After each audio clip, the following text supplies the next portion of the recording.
historic farm. And Ardenwood is a Victorian farm that used to be owned by the Patterson family. So we have a historic house that you can tour and gardens from the Victorian era. And so I'm in charge of all the gardens here at Ardenwood. We have a lot of educational programs here, mostly geared towards younger children.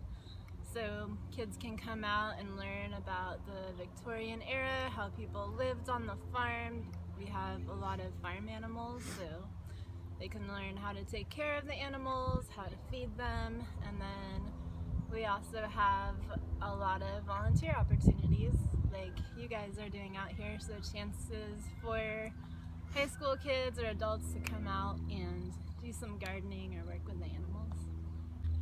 My favorite part is just being able to work outside in such a beautiful place, and every day I get to meet cool people, see wildlife, and get to work with plants, so that keeps me happy. Does the drought that's currently taking place, does it affect Ardenwood Farm? Yeah, it definitely does.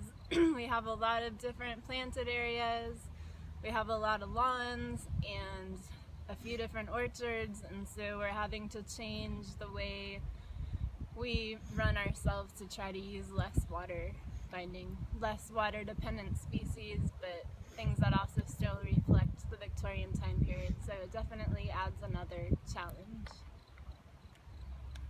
What's the most interesting thing here in Ardenwood Farm? The most interesting thing, well, one thing that's really cool is our overwintering monarch population, and we do have monarchs here year-round. I actually just saw one fly by.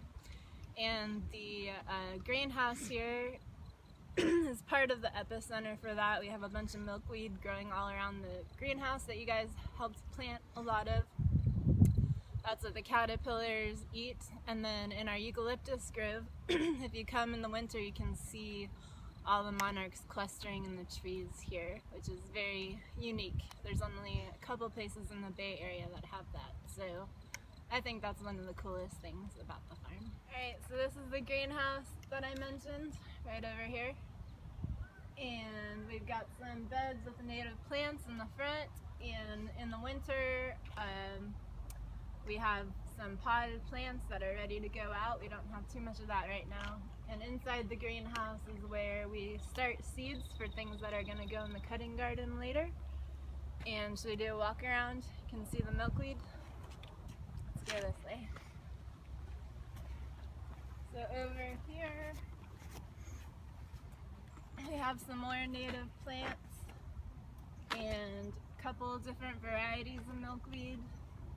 This is the narrow-leaved milkweed, which is a native variety, and then this taller one is called trumpet swanflower, and this is a non-native variety, but it doesn't die back in the winter, which is largely why we have it for educational programs, and the caterpillars still like to eat that stuff. So that's the greenhouse. This is the rose garden and the cutting garden.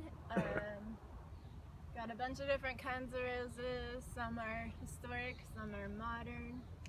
And then we have a bed over here, which is mostly native species. There's more milkweed in the front of the native variety, like we have by the greenhouse. And then there's some mugwort, which is another California native, and the orange flowers are our state flower, the California poppy, which are always pretty. And then we've also got a bunch of raised beds for the cutting garden, which you all helped plant this year. So you want to check out the beds? A lot of this stuff either came back from what was planted last year or came from seeds that were started in the winter, and then we planted them out probably about a month ago. Things are starting to come up. And then in the center here, this used to be just a giant weed patch area, and it was recently cleared out and sunflowers were planted there, so should have something prettier in the summer to look at.